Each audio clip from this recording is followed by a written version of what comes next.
இயேசுவில் அன்புமிக்க மாத தொலைக்காட்சி நண்பர்களே, உங்கள் அனைவருக்கும் வணக்கம்.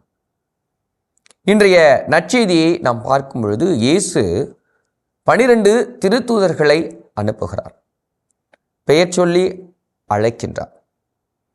இந்த 12 திருத்தூதர்கள் ஏன் 12 தூதர்களை அவர் அழைக்க வேண்டும்? ஏனென்றால் இஸ்ரேல் மக்களிடையே 12 குலங்கள் இருந்தன. அந்த 12 குலங்களை குறித்து காட்டுவதுதான் இந்த 12 திருத்தூதர்கள். இந்த திருத்தூதர்கள் ஏன் பெயர் பெற்றது? நாம் ஆங்கிலத்தில் படிக்கிறோம் அப்போஸ்டல்ஸ். அப்படி என்றால் டு பி சென்ட், அனுப்பப்படுகிறவர்கள். எதற்கு அனுப்பப்பட வேண்டும்?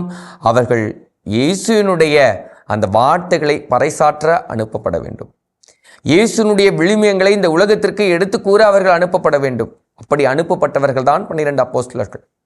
ஏன் இவர்களுக்கு இன்னும் சிறப்பான ஒரு பெயர் அப்போஸ்தலர் என்பதற்கு 3 முக்கிய அம்சங்கள் இருக்க வேண்டும்.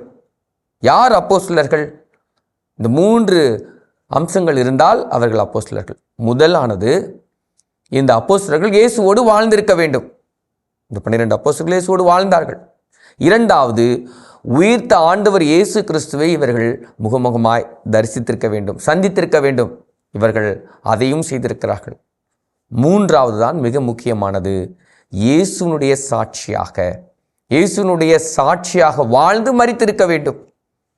அதுதான் அப்போஸ்தலர்களுடைய அந்த வெளிப்பாடு. இந்த 12 அப்போஸ்தலர்களையும் இயேசு இன்று அழைத்து கற்பித்து அனுப்புகிறார். ஆனால் இன்றைய நற்செய்தியை பார்க்கும் பொழுது எல்லாருக்கும் அனுப்பவில்லை. அவர் சொல்லுகிறார், மற்ற இடங்களுக்கு செல்ல வேண்டாம், நீங்கள் காணாமல் போன ஆடை தேடி செல்லுங்கள், இஸ்ரேலிடையே செல்லுங்கள். இது ஒரு உத்தி என்று சொல்லப்படுது. The strategical work. Jesus follows the strategy. உத்தியை பயன்படுத்துகிறார். ஏன் இந்த உத்தி? எல்லோருக்கும் நாம் சொல்லலாமே? இல்லை, இது கடவுளால் தேர்ந்தெடுக்கப்பட்ட இனம் இந்த இஸ்ரேல் மக்கள். முதலில் இஸ்ரேல் மக்களை நாம் மாற்ற வேண்டும்.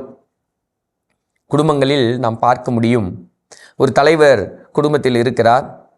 அந்த குடும்பத்தில் இருக்கிற தலைவர் அந்த ஊரின் தலைவராக இருந்தால், தனது குடும்பம் சரியாக இல்லாமல் பிறருக்கு நன்மையை அவரால் சொல்ல முடியாது. அப்படி ஏதாவது போய் ஒரு நன்மையை சொன்னால் என்றால், முதலில் உங்கள் வீட்டில் இருக்கிற உங்கள் மனைவியை பாருங்கள், உங்கள் மகனை பாருங்கள், உங்கள் பிள்ளைகளை பாருங்கள், உங்கள் பேர பிள்ளைகளை பாருங்கள், பிறகு எங்களுக்கு நீங்கள் நன்மையை போதியுங்கள் என்று சொல்வார்கள். அதுபோல இயேசு இந்த உத்தியை பயன்படுத்துகிறார். முதலில் நம்முடைய மக்களை, இந்த இஸ்ரேல் மக்களை நாம் சரி செய்து விடுவோம், பிறகு மற்ற மக்களிடம் செல்லும் பொழுது இது சுலபமாக மாறிவிடும் என்று நினைத்து முதலில் இந்த இஸ்ரேல் மக்களுக்கு நற்செய்தி அறிவிக்க ஆண்டவர் இன்று செல்கிறார். நாம் இன்று யோசிக்க வேண்டும், அது பழைய ஏற்பாடு, பழைய காலங்கள். ஆனால் இன்றைய நாளில் இந்த இயேசுவின் மக்களாக இருப்பவர் யார்? நாம் தான், கிறிஸ்துவர்கள், கத்தோலிக்கர்கள். நாம் முதலில் நன்மையோடு இருக்கிறோமா? அவர் சொன்ன விழுமியங்களை நாம் பின்பற்றுகிறோமா?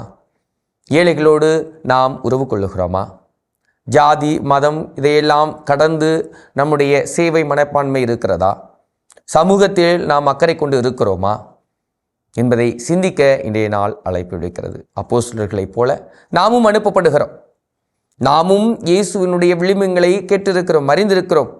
உயிர்த்த ஆண்டவருடைய வல்லமை நம்முடைய உள்ளங்களிலும் இல்லங்களிலும் இருப்பதை நம்மால் பார்க்க முடிகிறது.